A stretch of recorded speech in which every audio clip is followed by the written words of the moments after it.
வணக்கம்.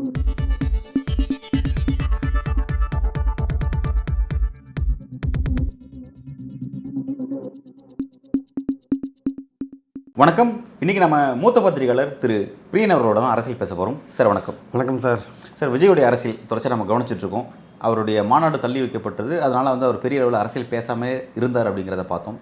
தற்போதைக்கு அவர் செஞ்ச ஒரு முக்கியமான நகர்வு அப்படிங்கிறது பெரியார் பிறந்த நாளுக்கு பெரியார் திடலுக்கு நேரில் வந்திருக்கிறாரு. அது யாருக்கும் தெரியாத அளவில் ரொம்ப சிம்பிளாக போயிருக்கிறாரு. அது அந்த வாழ்த்து செய்தியெல்லாம் கவனிச்சினா கூட சமூக நீதி, சமத்துவம், இந்த பாதையில் சம உரிமை, இந்த பாதையில் நம்ம பயணிக்க போகிறோம் அப்படிங்கிற அளவில் தன்னோட வாழ்த்து செய்தியெல்லாம் சொல்லியிருந்தார். ரொம்ப கவனிக்கத்தக்க ஒரு விஷயமாக பார்க்கப்பட்டுச்சு. அந்த வாழ்த்து செய்திக்கு பிறகு பாஜகவோட பதட்டத்தை ரொம்ப பார்க்க முடியுது. பாஜக இவர் இப்படி இந்த அரசியல் நோக்கி போகிறாரு அப்படின்றதால தங்களோட அதிருப்தியை வெளிப்படுத்தினாங்க. இன்னொரு பக்கம் பார்த்தீங்கன்னா, இது பற்றி அமைச்சர் உதயநிதி கிட்ட கேள்விகள் கேட்கும்போது யாராக இருந்தாலும் அரசியல் இங்கே தான் ஆரம்பிக்க முடியும்னு சொல்லிட்டு உதயநிதிக்கு வாழ்த்துக்கள். சார், உதயநிதி விஜய்க்கு வாழ்த்துக்கள் சொல்லியிருக்காரு. இந்த அப்டேட்ஸ் எப்படி பார்க்குறீங்க? இல்லை, அதாவது அடிப்படையில் விஜய் கொஞ்ச நாளைக்கு முன்னாடி என்ன பேசினார்னா, நீங்கள் பெரியார், அம்பேத்கர், காமராஜரை பற்றி படிக்கணும் அப்படின்னு அப்போவே பெரியாரை பற்றி சொன்னார். அப்போயே நிறைய பேருக்கு ஏன் பெரியார் பேரை சொல்கிறாருன்னு பாஜகவில் நிறைய பேர் கொந்தளிச்சு போனாங்க ஆக்சுவலாக. ஏன்னா அவங்களுக்கு பெரியார்னாலே அலர்ஜி, சீமானுக்கும் பெரியார்னு அலர்ஜி. இதன் மூலமாக பெரியார் சமாதிக்கு போனதன் மூலமாக முக்கியமான ஒரு காரியத்தை விஜய் பண்ணியிருக்காரு. சீமானோட உறவு கட்டாயிருக்கு ஆக்சுவலாக. இதுவே சீமானு விஜய் சேரத்துக்கான வாய்ப்புகள் குறைஞ்சி போச்சு ஆக்சுவலாக. இதை அப்படி தான் பார்க்கணும். இது அப்படி தான் பார்க்கணும். ஏன்னா அவருடைய கருத்தியல் வேறு, இவருடைய கருத்தியல் வேறு. ஏன்னா சீமான் என்ன சொன்னார்னா, சாதி ஒழிப்பு போராளி அவர் மட்டும் கிடையாது அப்படின்னு அவர் ஒரு விளக்கம் கொடுக்குறாரு. பெரியார் மட்டும் கிடையாது, இன்னும் பல பேர் இருக்காங்க, இவங்களுக்குலாம் வரணும். இருந்தாலும் தமிழ்நாட்டில் திராவிட அரசியல் என்பது பெரியாரை வச்சு தான் ஆரம்பிக்குது ஆக்சுவலாக. மற்றவங்களாம் ரெட்டைமலை சீனிவாசன்லாம் இருக்கலாம், பட் திராவிட அரசியல்னால் நம்ம பெரியார், அண்ணா அந்த வழியில் தான் நம்ம பார்ப்போமே தவிர ரெட்டைமலை சீனிவாசன் போன்ற விஷயங்கள்லாம் நம்ம பார்க்க மாட்டோம் ஆக்சுவலாக. அவங்களாம் பெரிய தலைவர்கள் தான், நமக்கு அதில் மறுப்பு கிடையாது. இந்த தமிழ்நாட்டோட திராவிடியன் பாலிடிக்ஸில் பெரியார் தான் மூலவராக இருக்கார் ஆக்சுவலாக. அதுக்கப்புறம் மற்றவங்களாம் அண்ணா போன்றவர்கள்லாம் உற்சவராக கண்டினியூ பண்ணுறாங்க. ஸோ பாயிண்ட் அதுதான். ஆனால் பெரியாரோட இவர் விஜய் பெரியாரை படிக்க சொன்னார், பெரியாரோட பிறந்தநாளுக்கு வாழ்த்து சொல்கிறாரு, பெரியாரோட சமாதிக்கு போகிறாரு. ஆனால் அடிப்படையான ஒரு விஷயம், பெரியாருடைய எல்லா கொள்கையும் நீங்கள் எடுத்துக்கிறீங்களா? கடவுள் மறுப்பு கொள்கைன்னு ஒன்று இருக்குது. அதில் இவரோட ஸ்டாண்ட் என்ன, விஜயோட ஸ்டாண்ட் என்ன? ஆனால் அண்ணா அந்த விதத்தில் தெளிவாக இருந்தார். அவர் என்ன சொன்னார்? ஒன்றே குலம் ஒருவனே தேவன். கருணாநிதி என்ன சொன்னார்? கோவில் வேண்டாம் என்று சொல்லவில்லை, கோவில் கொடியவர்களின் கூடாது என்று தான் சொல்கிறேன்னு சொன்னார். ஏன்னா தேர்தல் அரசியலில் வரும்போது நீங்கள் கடவுள் மறுப்பு கொள்கையை நீங்கள் மக்கள்கிட்ட கொண்டு போனீங்கன்னா உங்களுக்கு இப்போ இருக்கிற சூழலில், அதுவும் முந்தியே அண்ணா அந்த மாதிரி பேசும்போது, இப்போ சூழல் ரொம்ப மோசமாக இருக்கிற சூழலில் கடவுள் மறுப்பு கொள்கையை நீங்கள் ஏற்றுக்க முடியாது. பெரியாரே அந்த கொள்கைக்கு ஏன் போனார்னா, சமுதாயத்தில் சமநிலை ஏன் வரலைன்னா அதுக்கு காரணம் ஜாதிய ஏற்றத்தாழ்வுகள், மனு தர்மம், அதன்படி இருக்கிற ஏற்றத்தாழ்வுகள், அந்த மாதிரி விஷயங்கள்லாம் இதுக்கெல்லாம் மூலம் என்னென்னு பார்க்கும்போது கடவுள் பெயரால் தான் இந்த அட்டகாசனம் நடக்குதுன்ட்டு தான் கடவுளை எதிர்க்கிறார் ஆக்சுவலாக. முதல்ல ஒரு கடவுளை எதிர்க்கலை, இந்த ஜாதிய ஏற்றத்தாழ்வுகளை ஒழிக்கிறதுக்காக தான் விஷயத்துக்கு போகிறார். ஒவ்வொன்றா ஸ்டெப் பை ஸ்டெப்பாக பார்க்கும்போது கடவுள் பெயரில் தான் இதெல்லாம் நடக்குதுன்ற போது தான் எதிர்க்கிறார்.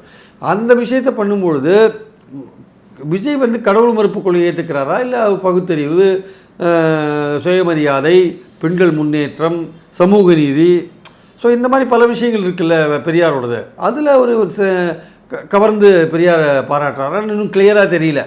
அன்லஸ் விஜய் ஒரு பத்திரிகையாளர் சந்திப்பில் எங்கள் பெரியாரோட எல்லா கொள்கையும் உங்களுக்கு ஏற்புடையது தானா அப்படின்னு கேட்டு அவர் என்ன பதில் சொல்கிறாருன்னு நமக்கு தெரிஞ்சுக்கணும். அது தெரியாத போது நம்ம ஒன்றும் சொல்ல முடியாது. ஆனால் இவங்களுக்கு என்னென்னா, பாஜகவுக்கு பெரியார்னாலே ஒரு கடவுள் மறுப்பு கொள்கை தான். பெரியாரை யார் பேசினாலும் கடவுள் மறுப்பு கொள்கை தான். அதனால் பெரியாரை விஜய் போய் அந்த சமாதிக்கு போனதுன்றது அவரும் கடவுள் மறுப்பு கொள்கையில் ஒத்தராகிட்டாருன்னு தான் பாஜகவில் இருக்கிறவங்க நினைக்கக்கூடிய விஷயம். அது ஒரு தவறான அணுகுமுறை. ஏன்னா பெரியாரை நீங்கள் பல விதங்களில் பார்க்கலாம், ஒவ்வொருத்தரும் அவங்களுக்கு ஏற்ற விதத்தில் பார்த்துக்கலாம். பெண்கள் அவங்களுக்கான சொன்ன விஷயங்கள்லேருந்து எடுத்துக்கலாம், சுயமரியாதை சிந்தனை உள்ளவர்கள் அவங்களுக்காக சொன்ன விஷயங்கள் எடுத்துக்கலாம். இன்றைக்கி சுயமரியாதையெல்லாம் அஃபெக்ட் ஆகிற மாதிரியான விஷயங்கள்லாம் இன்றைக்கி கோவை அன்னபூர்ணா ஹோட்டல் இதுக்கெல்லாம் நடந்திருக்குல்ல, எல்லாம் பாஜக தானே பண்ணுறாங்க அது மாதிரி. ஸோ அதனால் ஒவ்வொருத்தரும் அவங்களுக்கு என்ன தேவையோ பகுத்தறிவு சிந்தனை வளரணும்னா அதுக்கு தேவையான விஷயங்களை எடுத்துக்கலாம். இந்த மகாவிஷ்ணு மாதிரி ஆளுங்க என்னென்னலாம் பேசுகிறாங்க, அதுக்கு பகுத்தறிவு சிந்தனை நமக்கு தேவையாக இருக்குல்ல. ஸோ என்ன மாதிரியான கண்ணோட்டத்தில் ஒரு பெரியாரை பார்க்குறாரு? வெறும் பெரியாருக்கு மரியாதை செலுத்துறதுனாலையோ, இல்லை அண்ணா எம்ஜிஆரை ஒரு பாடல் காட்சிகளில் காமிக்கிறதுனாலையோ இவர் அந்த கொள்கைகளெல்லாம் ஸ்ட்ரிக்டாக ஃபாலோ பண்ணுவார் அப்படின்னு நம்ம சொல்ல முடியாது. அவருடைய செயல்பாடுகளில் அந்த கொள்கைகள் ஏதாவது பிரதிபலிக்குதா? அவர் சொன்ன கோட்பாடு, அவங்க அந்த தலைவர்கள் சொன்ன கோட்பாடுகளுக்கு அவர் தன்னுடைய கருத்துக்கள் வெளிப்படுத்துகிறாரா? இப்போ நீட் எக்ஸாம் வேண்டாம் அப்படின்றாரு, புதிய கல்விக் கொள்கை வேண்டாம்னு சொல்லுவார், மாநிலங்களே கல்விக் கொள்கையை வகுக்கணும்லாம் சொல்கிறாரு, வக்ஃப் போர்டு விஷயத்தில் மத்திய அரசு நடந்துக்கிற விஷயத்தை பற்றி என்ன சொல்கிறாரு, இல்லை பட்டியல் ஒரு உள்ஒதுக்கீடு பற்றி என்ன சொல்கிறாரு, அருந்ததியருக்கு உள்ஒதுக்கீடு தேவைதானா, இல்லை எஸ்சிக்களுக்கு கிருமி லேயரை பற்றி என்ன சொல்கிறாரு, ஜாதிவாரி கணக்குகளை பற்றி இப்போ என்ன சொல்கிறாரு, 50% கோட்டாவை எக்ஸீட் பண்ணுறதை பற்றி என்ன சொல்கிறாரு, காமன் சிவில் கோடை பற்றி என்ன சொல்கிறாரு, பல விஷயங்கள் இது மாதிரி இப்போ ஒன் நேஷன் ஒன் எலெக்ஷனை பற்றி என்ன சொல்ல போகிறாரு. ஸோ இதிலெல்லாம் அவருடைய கருத்தை பொறுத்து தான் அமையுமே தவிர வெறும் இந்த தலைவர்களை நீங்கள் மாலை போடுறது மரியாதை பண்ணுறது இதனால் அமையாது. ஆனால் உதயநிதி சொன்ன ஒரு வார்த்தை, பெரியார் இல்லாமல் இங்கே பாலிடிக்ஸ் பண்ண முடியாதுன்னா, இந்த கடந்த 50 வருடங்களாக இந்த மண் வந்து பெரியாரை கொண்டாடி இல்லை, 50 வருஷங்களுக்கு முன்னாடியும் பெரியார் இருக்கார். ஆனால் என்ன பிரச்சனைனா, இந்த திராவிட இயக்கங்கள் ஆட்சிக்கு வந்து கிட்டத்தட்ட 50 வருடங்களுக்கு மேலே ஆகும்போது இந்த 50 வருடங்களாக இந்த திராவிட இயக்கங்கள் அண்ணா திமுகவோ பெரியாரை போட்டுக்கிற ஒரு விஷயத்தை தான் அவங்க செய்கிறாங்க. ஈவன் பெரியாருக்கு 100ஆண்டு விழா கொண்டாடினதே வந்து எம்ஜிஆர் தான். பெரிய அளவில் ஈரோட்டில் அவர் கொண்டாடினார். அது ஆக்சுவலாக அப்போது ஒரு 10 விதமான உறுதிமொழி கொடுத்து அந்த செயல்பாடுகள்லாம் கொண்டாந்தார். ஈவன் வந்து டிஸ்ட்ரிக்ட்டுக்கே பேர் வச்சார். பெரியார் ஈவேரா டிஸ்ட்ரிக்ட்னு அந்த பேர் வச்சார், ஈரோடு மாடு. அப்புறம் தான் மாற்றிட்டாங்க வச்சுக்கோங்க, ஜாதி பிரச்சனை வந்தபோது தலைவர்கள் பேரெல்லாம் எடுத்தாங்க, மாற்றிட்டாங்க. அப்படிலாம் இருக்கும்போது பெரியாரை எந்த விதத்தில் இவர் ஃபாலோ பண்ண போகிறார் அப்படின்றது அவருடைய செயல்பாடுகள் என்னன்னு தெரியும். அவருடைய பிரச்சனைகளில் அவருடைய அணுகுமுறையில் தான் நம்ம கண்டுபிடிக்க முடியும். ஸோ இப்போ அண்ணா எம்ஜிஆர் போன்ற விஷயங்கள், அண்ணாவுக்கு 3 எழுத்து, விஜய்க்கு 3 எழுத்து, எம்ஜிஆருக்கு 3 எழுத்து, இதெல்லாம் சினிமாக்காரங்களுக்கு சௌகரியமாக இருக்கலாம். பாருங்கள், இப்போது ஒரு மாநாடு நடத்துறதுக்கு டேட்டை தள்ளி போடுறாரு. அது என்ன டேட்டுன்னு அவரால் சொல்ல முடியல, திணறார். ஆக்சுவலாக என்ன டேட்டில் பண்ண போகிறாரு அவருக்கே தெரியல. ஒரு மாநாடுக்கு பர்மிஷன் வாங்குறதுக்கே திணறார். இதெல்லாம் இயல்பான ஒரு விஷயம்.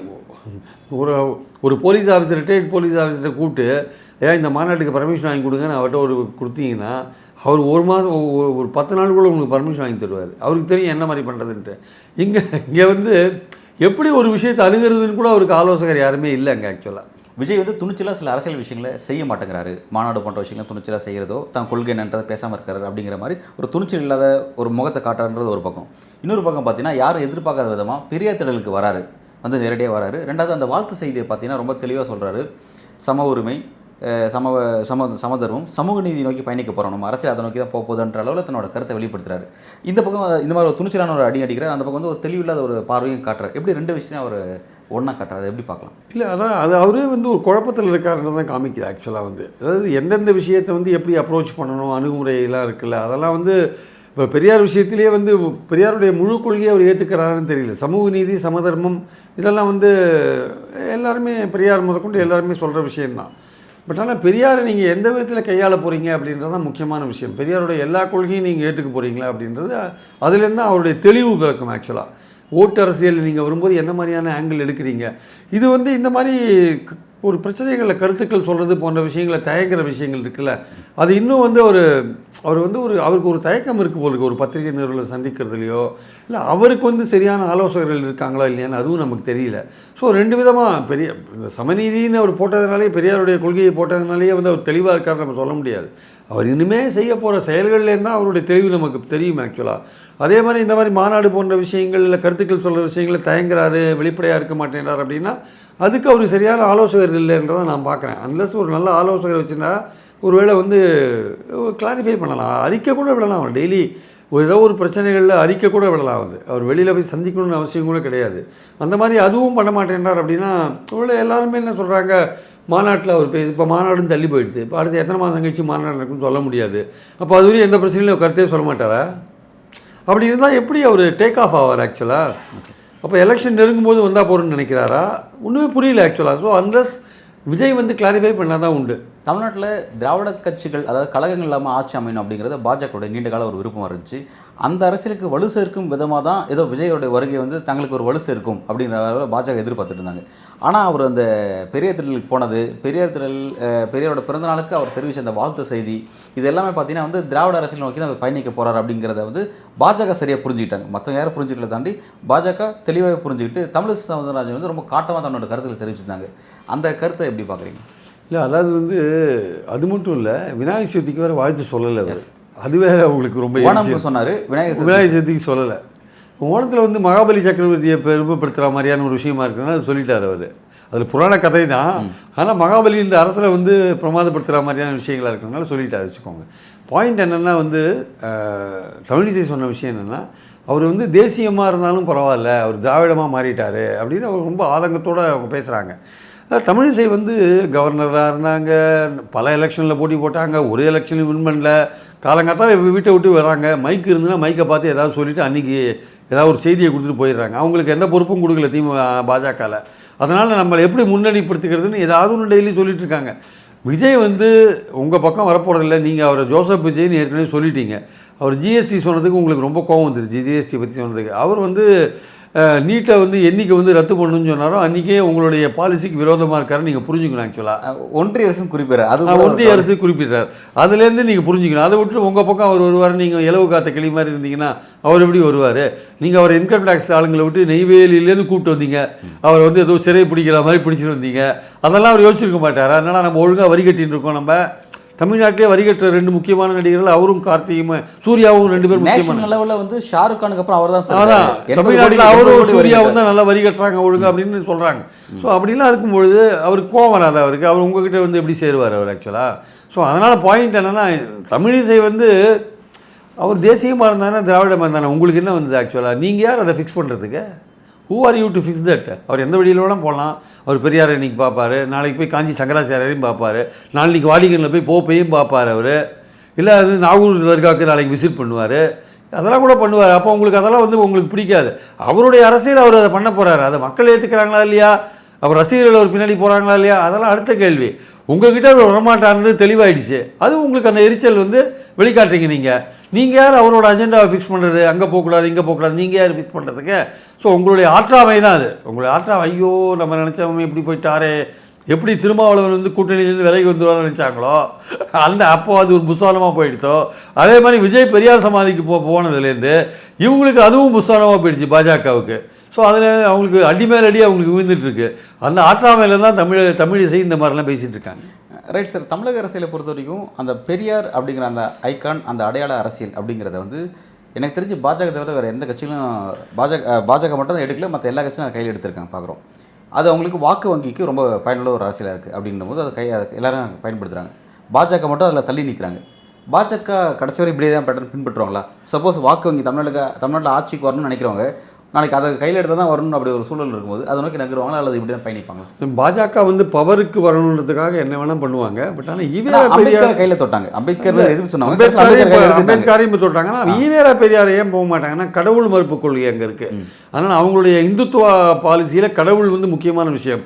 ராமருக்கு கோவில் கட்டுறது, இன்றைக்கி வந்து ஒரு பீகாரில் நரேந்திர மோடியே கடவுள் மாதிரி சித்தரித்து அவரை வணங்குற அளவுக்கு நிலைமையை கொண்டு போயிருக்காங்க. எப்படி இங்கே குஷ்புக்கு கோவில் கட்டினாங்களோ அந்த மாதிரி நரேந்திர மோடியை பண்ணிட்டாங்க ஆக்சுவலாக. ஸோ அந்தளவுக்கு அவங்க பண்ணிட்டு இருக்கும்போது கடவுள் நம்பிக்கை, அது கடவுளை பற்றி ஒரு அரசியல் பண்ணுறாங்க சார் பாஜக. அதை வச்சு பெரும்பான்மை சமூகத்தோட ஓட்டை வாங்கிறதுக்கான ஒரு முயற்சிகள். கடவுள் மதம் 2 முக்கியமான விஷயம். அதை பயன்படுத்தி அவங்க ஓட்டு வாங்குறாங்க.